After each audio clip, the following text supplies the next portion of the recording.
Chapter 16. Someone smaller. You told, shouted Reed.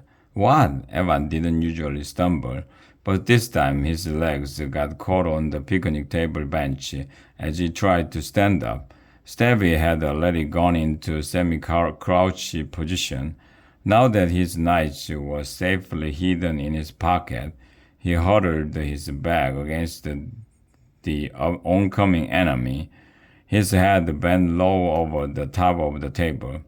You and that puny sewer rat, Reed shouted, pointing at Stevie.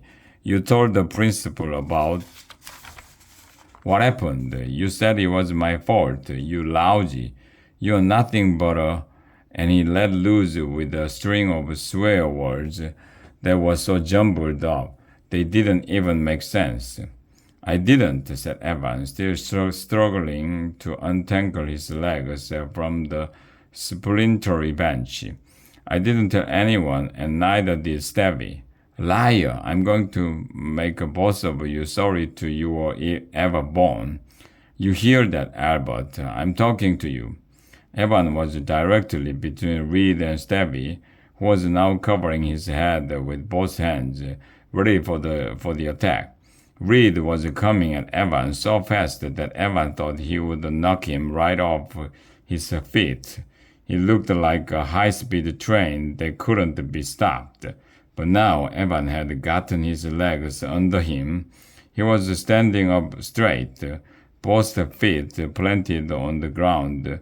There was no way he was going to let a coward like Reed take a swing at him or do anything to hurt Stevie.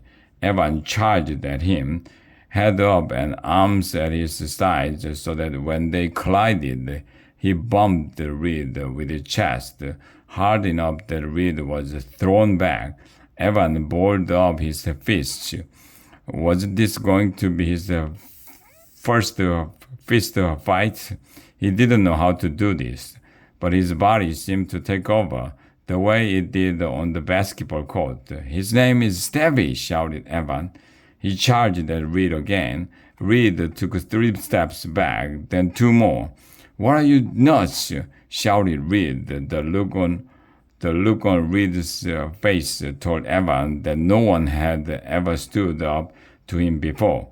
Everyone he'd ever challenged had probably run away and curled up like Stevie. And now Reed didn't know what to do. Just leave us alone, shouted Evan, advancing several more steps, which caused Reed to back up even more. His friends, Frank and Puke and Twitch, had scattered, disappearing into the crowd of kids. Evan could feel his heart pounding, as well as the coiled-up sensation in his legs he got when he was dribbling up court again, an aggressive defense. There was going to be body contact, but he felt bigger, taller than he was, the way he did when there was a mismatch, and he would say inside his head, I know I can take this guy. He started to run at Reed, waving his arms. Get away from us! Get out of here! We are not afraid of you. Nobody's afraid of you, Reed. Reed backpedaled so fast he half stumbled before catching himself, then shouted, You are completely insane, you know that? I wouldn't get within 10 feet of you if you paid me. Forget it, I'm out of here. Then he turned and headed for the school building. Over his shoulder, he shouted, This isn't the end. But Evan was pretty sure it was. Reed would keep his distance. Evan sat back down on the bench, breathing hard. Now that it was over, he had time to feel scared. Stevie was peering at him sideways, his shoulders still hunched, his body in a crouch. I wish I could do that, he said quietly. Evan tried to slow his breathing down. For a wild second, he thought he might cry. He had that feeling of tightness in his throat. But then he remembered he was out in the world, where everyone could see him, and he fought back the feeling. You could do that, said Evan, but he knew that it wasn't true. They sat quietly for a moment, Evan still going over in his head what had just happened. Had he really just attacked a kid on the playground? He'd never done that before. That's not who he was.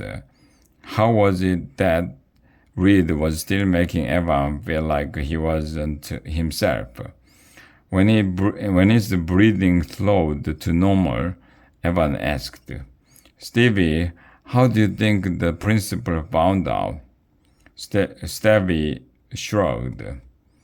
Miss Dixon was on duty that day. I don't think she saw you, but she saw Reed and Frank, and sometimes teachers know. Why didn't you tell her it was me, that I was the one who did it? Because it wasn't really you, said Stevie. In the classroom, Stevie could tell. You looked more upset than me, and I was the one covered in goose turds. There was a tense moment of silence, and then Evan and Stevie both burst out laughing. What do you think he will do now? Asked Stevie. I don't know. He will leave us alone, though, said Evan, hoping it was true. He will leave you alone, said Stevie. It might be worse for me or someone else. He will probably pick on someone even smaller. That's what bullies do.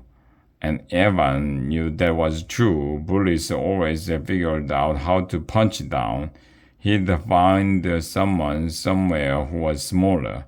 Evan wondered who that smaller person would be.